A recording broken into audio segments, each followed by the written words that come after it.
কুয়াকাটার কলাপাড়ায় content creator Nuruzzaman কাফির বাড়িতে হামলা চালিয়েছে দুর্বৃত্তরা। এ নিয়ে আরো জানাতে কুয়াকাটা থেকে যোগ দিচ্ছেন আমাদের সহকর্মী ফরিদ উদ্দিন আক্তার। ফরিদ, সেখানকার সবশেষ পরিস্থিতি এখন কেমন? এই হামলায় জড়িত কাউকে কি আটক করা গেছে?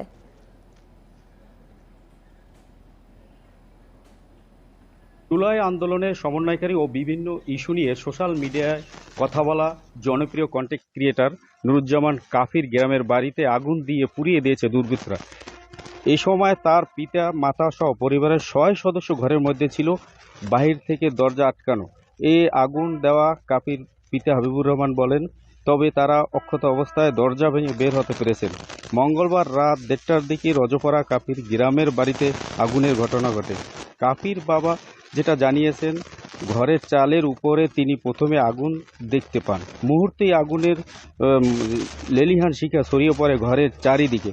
ঘরের বারান্দা থেকে বের হওয়ার চেষ্টা করেন, কিন্তু ঘরের দরজা কিন্তু বাহির থেকে বন্ধ ছিল।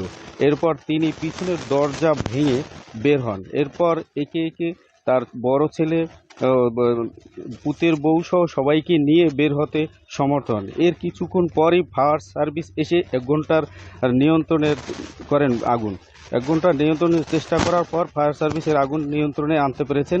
এতে কাফির পিতা তিনি জানিয়েছেন যে প্রায় 50 লক্ষ টাকার ক্ষয়ক্ষতি আছে। আমার সাথে কথা হয়েছে এখানে পুলিশের কর্মকর্তার সাথে, তিনি যেটা জানিয়েছেন এই বিষয়ে তারা এখানে এসে তা ঘটনাস্থলে পরিদর্শন করেছেন এবং পরিদর্শন করে তারা বিষয়টি সুষ্ঠু তদন্তের মধ্যে উদ্ঘাটনের চেষ্টা করেছেন।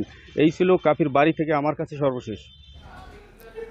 কুয়াকাটার কলাপাড়ায় কন্টেন্ট ক্রিয়েটর নুরুজ্জামান কাফির বাড়িতে হামলা চালিয়েছে দুর্বৃত্তরা। এ নিয়ে জানাচ্ছিলেন আমাদের সহকর্মী ফরিদ উদ্দিন আক্তার।